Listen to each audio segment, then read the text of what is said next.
کسی دوسرے کا بوجھ نہیں اٹھائے گا. اصل میں ہوا یہ تھا کہ ایک یہودی خاتون کا انتقال ہوا اور اس کا جنازہ جا رہا تھا اور ادھر پیچھے رونے والیاں رو رہی تھیں. تو نبی صلی اللہ علیہ وسلم نے فرمایا کہ یہ رونے والیاں رو رہی ہیں اور وہاں اس پر عذاب ہو رہا ہے. لوگوں نے دونوں کو ایک ساتھ مکس اپ کر لیا. اب آگے چل کے یہ بات جب عمر رضی اللہ عنہ کے حوالے سے بیان کی جائے گی تو ظاہر ہے کہ ایک ایسی بات رائج ہو جائے گی جو قیصر صاحب بڑی ایک اہم بات ہے، وہ دین کی بات ہی نہیں. تو اس لیے دین کی اس سورس میں کہ جس کو ہم حدیث کہتے ہیں، یہ کام جاری رہنا چاہیے کہ جو بات بیان کی گئی ہے وہ جہاں یہ دیکھیں گے کہ ان کے راوی کون ہیں، وہ صحیح ہے یا حسن ہے یا ضعیف ہے، یہ بھی دیکھا جائے گا کہ اس کا سیاق سباق کیا ہے، اور سب سے بڑھ کر یہ دیکھا جائے گا کہ قرآن و سنت کی روشنی میں اس کی کیا حیثیت بنتی ہے، اس کو کہاں پلیس کیا جائے. اس کی بیسیوں مثالیں ہیں. اچھا دیکھیے، یہاں سے نا ایکچولی جو آپ نے اگزامپل دی ہے، یہاں سے ہمیں حدیث کی جو پاور ہے وہ ہمیں پتہ چلتی ہے کہ اگر یہ باتیں لکھی ہوئی نہ ہوتی اور محدثین اس کو ویریفائی نہ کرتے کہ یہ بات کس نے کہی ہے اور یہ تواتر کے طور پہ مسلمانوں میں مشہور ہو جاتی، تو بہت ممکن ہے کہ لوگ اسے قول رسول صلی اللہ علیہ وسلم سمجھ رہے ہوتے. تو حدیث تو بنیادی طور پہ ان ساری چیزوں کو کان چھانٹ کرتی ہے. یہی وجہ ہے کہ جو شروع کے لوگ تھے انہوں نے اس زمانے کے سارے واقعات کو کوڈیفائی کیا، جیسے تبری کی مثال کے طور پہ، کہ انہوں نے کوئی کنکلوژن نہیں دی کہ جو میں کہہ رہا ہوں یہ ٹھیک کہہ رہا ہوں، میں آپ سے یہ کہہ رہا ہوں کہ میں نے اکٹھا کر دیا ہے. پھر اس کے بعد آگے ویریفیکیشن کا پروسیس چلتا ہے. چلتے چلتے ان محققین کی تھرڈ جنریشن تک ہمیں چیزیں کلیئر پتہ چل جاتی ہیں کہ ہماری تاریخ کے اندر یہ واقعہ ٹھیک ہے، یہ واقعہ ٹھیک نہیں ہے. ایٹ دا سیم ٹائم ہمیں پتہ ہے کہ جو احادیث ہیں ان میں صحیح کون سی ہیں، ان کی اگر روایت میں کہیں کوئی پرابلم ہے تو اس کے اندر ضعیف کون سی ہیں. اور ہمیں پتہ ہے کہ جو من گھڑت واقعات ہیں، ٹوٹل من گھڑت واقعات جو ہیں، موضوعات، یعنی کہ وہ سارے کے سارے علیحدہ کر دیے گئے. تو یہ چونکہ یہ صاحبان تحریر کی ایک محنت تھی اور انہوں نے ایک پروسیس پورے کا پورا انووک کیا جس کی روشنی میں انہوں نے ساری چیزیں ترتیب دیں، تو یہ تو میرے خیال میں حدیث کے حق میں یہ دلیل جاتی ہے. دوسری بات ایک بڑی اہم ہے، اور مجھے تھوڑی سی مایوسی بھی ہے، میں یہ کہنا چاہوں گا غامدی صاحب کے حوالے سے، کہ دیکھیں ایک عام مسلمان جب حدیث کا ذکر کرتا ہے تو وہ عام زبان میں اس سے مراد قول رسول صلی اللہ علیہ وسلم لیتا ہے. لیکن علماء اور اسکالرز ان کو پتہ ہے کہ حدیث مرفوع کیا ہوتی ہے اور کوئی بھی تاریخی واقعہ اس کے علاوہ جو کسی نے کہا وہ کیا ہوتا ہے. تو ہم تو یہ کہتے ہیں کہ جناب رسالت مآب صلی اللہ علیہ وسلم نے جو بات کہی ہے وہ ہمارے لیے حکم کا درجہ رکھتی ہے. نہ یہ بہت ممکن ہے کہ کچھ واقعات اس زمانے کے ایسے ہوں جن کا تعلق اس زمانے کے حساب سے ہی ہو، اور اس کے بعد قرآن میں آیات آئی ہیں جس سے پرانے حکم منسوخ ہوئے، ان میں وہ احکام بھی منسوخ ہو گئے ہوں. یہ بالکل ہو سکتا ہے. لیکن جب ہم یہ کہتے ہیں کہ یہ حدیث مرفوع ہے اور اس سے شریعت ہم وضاحت طریقے زیادہ وضاحت سے ہم تک پہنچ رہی ہے، تو حدیث مرفوع کو ایک عام حدیث، یعنی کہ ایک نریشن کے کسی نے یہ بات کہی، اس کے ساتھ مکس کر دینا، مجھے مایوسی اس چیز کی ہے کہ غامدی صاحب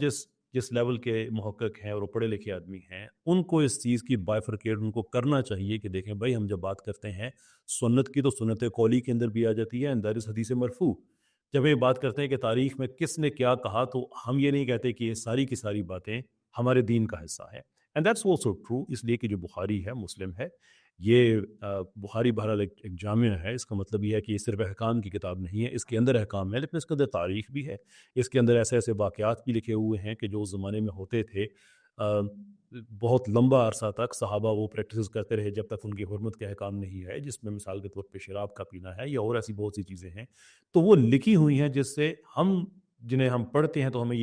وہ ماحول سمجھ آتا ہے کہ کس ماحول میں دین نازل ہوا. لیکن ہم یہ نہیں کہتے کہ وہ آج ہمارے دین کا حصہ ہے. ہم یہ نہیں کہتے کہ حضرت حمزہ نے اگر کسی روایت میں لکھا ہوا ہے کہ شراب پی کے حضرت علی کی اونٹیوں کو قتل کر دیا، تو ہم یہ نہیں کہتے کہ نہیں، اونٹیوں کو قتل کرنا غلط تھا. ہم یہ کہتے ہیں کہ اس زمانے میں جو شراب تھی وہ لوگ عام پیتے تھے، دیر فور ہم یہ نہیں کہہ سکتے کہ اونٹیوں کا قتل کرنا غلط تھا لیکن شراب تو چلے ٹھیک ہے، سے ہمیں پتہ چل جاتا ہے کہ شراب کو تو منع نہیں کیا گیا. نہیں بھائی، ہم کہتے ہیں اس زمانے میں عام تھی، حرمت کے احکام آگے بات ختم ہو گئی. تو وی نیور مین کہ ہر وہ چیز جو لکھی ہوئی ہے وہ ہمارے دین کا حصہ ہے. حدیث سے مراد حدیث مرفوع ہے. دس از، ڈونٹ یو تھنک کہ غامدی صاحب کو جو ہے وہ اپنی جو یہ چیز کلیریفائی کرنی چاہیے کہ میری مراد اس سے کیا ہے؟ جی، میں 2 گزارشات کرنا چاہتا ہوں. پہلے تو یہ آپ نے ابھی جو بات کی اس کے جواب میں، دیکھیے اب حامدی صاحب کا کام کچھ پچھلے 40 سال سے ہو رہا ہے. آ، نہ جانے کس نے کیا بات سنی، کہاں پڑھی. حامدی صاحب یہ کہتے ہیں کہ اگر کوئی حدیث، مرفوع حدیث ہم تک پہنچ گئی ہے معتبر ذرائع سے، اب یہ ہماری ذمہ داری ہے، اس کو اگنور کیا ہی نہیں جا سکتا. پوری ذمہ داری کے ساتھ ہمیں یہ طے کرنا ہے کہ اس کا کیا مقام ہے، اور میں آپ سے گزارش کر رہا ہوں کہ وہ یہی کام کر رہے ہیں اور ان کا ارادہ یہ ہے کہ زندگی بھر اب یہی کریں گے. اس سے پہلے میں آپ کی بات ہی سے آگے بڑھنا چاہتا ہوں کہ آپ نے بالکل صحیح فرمایا کہ حدیث کے کام میں ہمارے بزرگوں نے جو کچھ مواد اکٹھا کیا ہے وہ اتنا پاورفل ہے کہ حدیث ہی کی نقل میں اگر کہیں کوئی غلطی ہوئی ہے تو دوسری احادیث میں اس کی اصلاح تصحیح بھی ہو جاتی ہے. مگر فیصل صاحب میں گزارش کروں، اس سے زیادہ ایک پاورفل چیز قرآن مجید ہے جو اس سے پہلے موجود ہے، جو اصلاح کے لیے بالکل تیار ہے. اور میں نے جو مثال دی اس میں عائشہ رضی اللہ عنہا نے قرآن مجید کی آیت سے ایسا کام کیا. میں اگر اجازت دیں ایک مثال سے اپنی مدعا واضح کرتا ہوں. ایک حدیث بڑی مشہور ہے، بیان کی جاتی ہے کہ ایک فاحشہ عورت نے ایک پیاسے کتے کو پانی پلایا اور اللہ نے اس کو معاف کر دیا. اس کے اصل الفاظ کیا ہیں وہ ظاہر کہ وہ حدیث کے متن میں دیکھے جانے چاہیے. اب میں خود ذاتی طور پر یہ سمجھتا ہوں کہ نبی صلی اللہ علیہ وسلم کی طرف سے آئی ہوئی کسی بات کو بھی ہم اگنور نہیں کر سکتے. مگر دوسرا پہلو یہ ہے کہ جہاں یہ ضروری ہے کہ آپ اگنور نہ کریں، وہاں یہ بھی ضروری ہے اتنا نہیں کہ اس کو دین کے پورے اس ڈھانچے میں کہ جو ہم کو ملا ہے اس کو ریلیٹ کر کے دیں، ورنہ دین کا تصور بگڑ جائے گا. نبی صلی اللہ علیہ وسلم کی ذات کوئی معمولی ذات نہیں ہے. آپ کا جب نام لیں گے تو بات واضح ہو جائے گی، لوگ سمجھیں گے کہ یہ تو دین ہے. میں اس کو ایسے سمجھتا ہوں، اور آپ اس پر میرے فہم پر تنقید کر سکتے ہیں. میرے خیال میں ایک فاحشہ عورت کے اللہ کے ہاں معاف ہونے کا یہ بیان، یہ کوئی اتنا سادہ بیان نہیں ہے. قرآن مجید نے 3 بڑے گناہوں پر جہنم کی ہمیشگی کی سزا کا فیصلہ سنایا ہے. میں اس حدیث کو مانتا ہوں. پوری حدیث اگرچہ کے الفاظ میں بیان نہیں ہوئی ہے، لیکن قرآن کی روشنی میں میں اس کا یہ مطلب سمجھتا ہوں کہ ایک فاحشہ عورت نے ایک پیاسے کتے کو قربانی دے کر پانی پلایا، اور پھر اللہ نے اس کے اندر اس نیکی کی وجہ سے یہ توفیق پیدا کر دی کہ اس نے اپنے اس پروفیشن سے توبہ کی اور اس نے ایک اصلاح پر مبنی زندگی گزاری، اور یوں ایک پیاسے کتے کو پانی پلانے کے نتیجے میں اللہ نے اس کو معاف کر دیا. یہ بات ہے جو اصل میں حضور نے صلی اللہ علیہ وسلم نے یا بیان فرمائی یا نہیں فرمائی تو یہ امپلائڈ تھی. مگر آپ دیکھیے کتنی خطرناک بات ہے کہ آپ ایک حدیث بیان کرتے ہیں اور اس کے بعد ایک اتنی بڑی غلط فہمی پیدا ہو جاتی ہے کہ جس کے بعد پورا قرآن کچھ اور کہہ رہا ہوتا ہے اور لوگوں کے نظریات بن جاتے ہیں کہ جی کوئی نیکی کا کام کر لو انشاءاللہ ٹھیک ہو جائے گا. تو یہ ہے مسئلہ، اور یہ آپ کا بھی میرا بھی تمام علماء کا مسئلہ ہے کہ it should be an ongoing process, کہ ہم اس کو ڈسکس کرتے رہیں. اچھا دیکھیں، اسی یہ جو آپ نے بات کہی، اس پہ پہلے ہم جو بنیادی مقدمہ ہے وہ سمجھ کے تو پھر آگے اس کی جو باقی نوانسز ہیں اس کی طرف ہم بڑھتے ہیں کہ یہ حدیث ہے. اس حدیث کو آپ بھی مانتے ہیں، ہم بھی مانتے ہیں، غامدی صاحب بھی مانتے ہیں. آپ دا فیکٹ کہ آپ اس کو ڈینائی نہیں کرتے، اس سے ایک بہت بڑی غلط فہمی دور ہو جاتی ہے. اس لیے کہ جیسے میں نے آگے عرض کیا کہ عام عوام میں حدیث کا مطلب بھی قول رسول صلی اللہ علیہ وسلم لیا جاتا ہے. لیکن جب یہ کہا جائے کہ حدیث سے کو ہم دیکھیں گے کہ اس کو ہم نے کتنا ماننا ہے کتنا نہیں ماننا ہے، تو اس سے اسٹریٹ وہ یہ تاثر آتا ہے کہ ہم یہ کہہ رہے ہیں کہ اللہ کے رسول صلی اللہ علیہ وسلم کے احکام کو ہم نے کتنا ماننا ہے یہ نہیں ماننا ہے. تو اس لیے میں آگے اپنی مایوسی کا اظہار کر رہا تھا کہ میری رائے میں غامدی صاحب کو یہ چیز بالکل کلیئرٹی کے ساتھ یہ مسلسل موقف یہ ہونا چاہیے. دوسری آپ نے یہ بات کہی تشریح کے طور پہ بالکل ٹھیک ہے کہ آپ یہ سمجھتے ہیں کہ اس عورت کو اللہ تعالیٰ نے اس نیکی کے کام کے عوض یہ توفیق دے دی کہ اس نے اپنی زندگی تبدیل کر لی. ٹھیک ہے. صحیح بات ہو گئی. کوئی آدمی اگر یہ سمجھتا ہے کہ اللہ نے ویسے معاف کر دیا, وہ بات بھی ٹھیک ہوگی کہ دونوں چیزیں ہیں. اللہ تعالیٰ کی رحمت بہرحال جو ہے اس کے جو عدل ہے وہ اس کے اوپر بھاری ہے, یعنی کہ دونوں ہی اس کی تشریحات کی جا سکتی ہیں. اس سے کسی کی جنت یا دوزخ کا فیصلہ نہیں ہوگا کہ آپ نے کیا تشریح دی. However, جو اس میں امپورٹنٹ بات ہے جو آپ نے کہی کہ اس کو اگر آپ دین کے طور پہ پیش کریں گے تو یہ تو بات ٹھیک نہیں ہوگی. لیکن اگر وضو کے سارے احکام کو ایک جگہ پہ اکٹھا کر دیا جائے, طہارت کے احکام کو اکٹھا کر دیا جائے, نماز کے احکام کو اکٹھا کر دیا جائے تاکہ یہ غلط فہمی دور ہو جائے یا اس کی صورت ہی پیدا نہ ہو کہ کوئی آدمی کسی آئسولیشن میں ایک روایت کو دیکھ کے اسے دین سمجھ لے, بلکہ ہولسٹکلی پوری کے پوری اس باڈی آف نالج کو ایک جگہ پہ اکٹھا کر دیا جائے, تو آپ کے نزدیک یہ طریقہ کار تو ٹھیک ہے؟ جی جی بالکل ٹھیک ہے. یعنی بات یہ ہے کہ جب وضو کے بارے میں، طہارت کے بارے میں جو باتیں احادیث سے ہم کو معلوم ہوئی ہیں، ان کو جب ہم اکٹھا کریں گے تو ظاہر ہے کہ یہ تو نہیں بھولیں گے نا ہم کہ وضو اور طہارت کا ذکر قرآن میں بھی ہے. قرآن مجید کے ساتھ اس کو ریلیٹ کریں گے اور پھر اس کو ایسے پیش کریں گے کہ دیکھو کوئی وجہ ہوئی ہے نا کہ اللہ نے قرآن مجید میں ایک بات بیان کی ہے الگ سے جس کو محفوظ کر لیا گیا ہے، اور پھر نبی صلی اللہ علیہ وسلم نے اس پر عمل کیا ہے. یہ آپ کا عمل اس کے ساتھ کیسے ریلیٹ ہوتا ہے؟ ہم اس کو یوں سمجھتے ہیں کہ یہ جو قرآن میں بیان ہوا ہے وہ اس کی منیمم ریکوائرمنٹس ہیں، اور نبی صلی اللہ علیہ وسلم نے جو کچھ کیا ہے وہ اسوہ حسنہ ہے، اس کی بہترین شکل ہے. آپ اس سے اختلاف کر سکتے ہیں، لیکن میں کہہ ہی رہا ہوں کہ جب تک کہ ہم اس پورے ڈیٹا کو جو ہمارے پاس ہے اس کو ایک ایسے انداز میں نہیں سمجھیں گے، پیش کریں گے کہ جس سے کہ پورا علم کنسسٹنٹ نظر آئے، سمجھنے والوں کے لیے مشکل ہوگی، عمل کرنے والوں کے لیے کنفیوژن ہوگی. ان ادر ورڈز ہم اس چیز پہ اتفاق کر سکتے ہیں کہ جیسے پھر جو ترتیب ہے صحیح البخاری سے مسلم کی کہ جس کے اندر کتاب النکاح، کتاب جہاد، کتاب وضو، یہ جتنی سارے انہوں نے سارے کے سارے احکام اکٹھے کر دیے، جو غامدی اسکول آف تھاٹ ہے وہ اتفاق کرتا ہے کہ یہ طریقہ کار ٹھیک ہے اور اس کو ایسے فالو کیا جانا چاہیے. دیکھیں سر یہ کہ کیسے صاحب یہ بات بالکل واضح ہے کہ امام بخاری ایک عالم تھے، انہوں نے دیانتداری سے جو احادیث کا ذخیرہ ان کے سامنے آیا اس کی درجہ بندی کی. ظاہر ہے اس درجہ بندی سے انسان اختلاف کر سکتا ہے، اور کوئی اختلاف کرنے کے نتیجے میں نہ گناہ گار ہوگا نہ گمراہ ہوگا. یہ تو ایک آن گوئنگ پروسیس ہے. شیخ البانی نے ابھی انہی احادیث کے بارے میں اپنی ایک اوپینین دی اور اس میں کچھ چینجز کو سجیسٹ کیا، کچھ حدیثوں کو انہوں نے صحیح نہیں مانا وغیرہ وغیرہ. تو میں یہ گزارش کر رہا ہوں کہ انہوں نے جو کام کیا ان کو ایسا ہی کرنا چاہیے تھا، اس کام کو کوئی ڈسکریڈٹ کر ہی نہیں سکتا. لیکن اگر کوئی شخص یہ کہتا ہے کہ میں قرآن، سنت اور احادیث کی روشنی میں یہ کہتا ہوں کہ اس کی یہ کیٹیگرائزیشن، درجہ بندی زیادہ بہتر ہے، تو اس کو بھی مطلب آپ کرٹیسائز ضرور کر سکتے ہیں لیکن کنڈیم نہیں کر سکتے. کنڈیمنیشن کی تو بات نہیں ہے. دیکھیں بات یہ ہے نا یہاں پہ خالد صاحب کہ جب ہم یہ جیسے آپ نے فرمایا کہ البانی شیخ البانی نے اپنی اس پہ رائے دی، آئی ڈونٹ تھنک کہ انہوں نے اپنی رائے دی، اس لیے کہ علم حدیث تو ایون جو آپ کا معیار ہے، غامدی صاحب کا معیار ہے اجماع اور تواتر، وہ تو اس پہ بھی پورا اترتا ہے کہ جو اصول حدیث ہے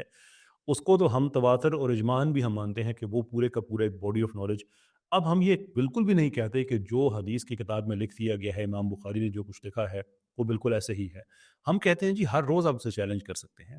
لیکن ذاتی رائے کی بنیاد پر نہیں. اس کے لیے جو معیار ہے وہ علم حدیث ہے، جو اصول طے کر دیے گئے ہیں وہ بھلے جرح و تعدیل کے ہوں، اسماء رجال کے ہوں، جو بھی ہیں وہ وہی کیے جائیں گے. کیونکہ اس سے خطرہ بھی یہ پیدا ہو جاتا ہے کہ اگر ہم یہ کہیں کہ شیخ البانی نے اپنی رائے دی تھی تو رائے تو میں بھی اپنی دے سکتا ہوں. دیکھیں رائے دینے کے لیے بھی کوالیفیکیشن چاہیے نا. اور شیخ البانی چونکہ وہ اس ایک چین آف سرٹیفکیشن کا حصہ نہیں ہے، اس لیے بہت سے لوگ ان پہ اعتراض بھی کرتے ہیں اسی بیس پہ کہ ہی از ناٹ، یعنی کہ ان کے جو ٹیچر کا ایک فقدان ہے وہ ایک بہت بڑا کوشچن مارک ہے. But again this is not only one, بہت سے اور بھی ایسے محدثین ہیں کہ جو کسی بھی حدیث پہ، کسی بھی روایت پہ وہ سوال اٹھا سکتے ہیں، لیکن وہ ذاتی رائے کی روشنی میں تو نہیں. اس کے لیے تو ایک معیار طے کر دیا گیا ہے کہ اس میں آپ دیکھیں گے کہ یہ ٹھیک ہے یا یہ غلط ہے. اب غامدی صاحب سے جو اختلاف کیا جاتا ہے وہ یہ ہے کہ بہت سے قرآنی احکام ایسے ہیں کہ جن پہ ان کی ایکسپلینیشن میں احادیث موجود ہیں، لیکن وہ ان احادیث کو ہی ریجیکٹ کر دیتے ہیں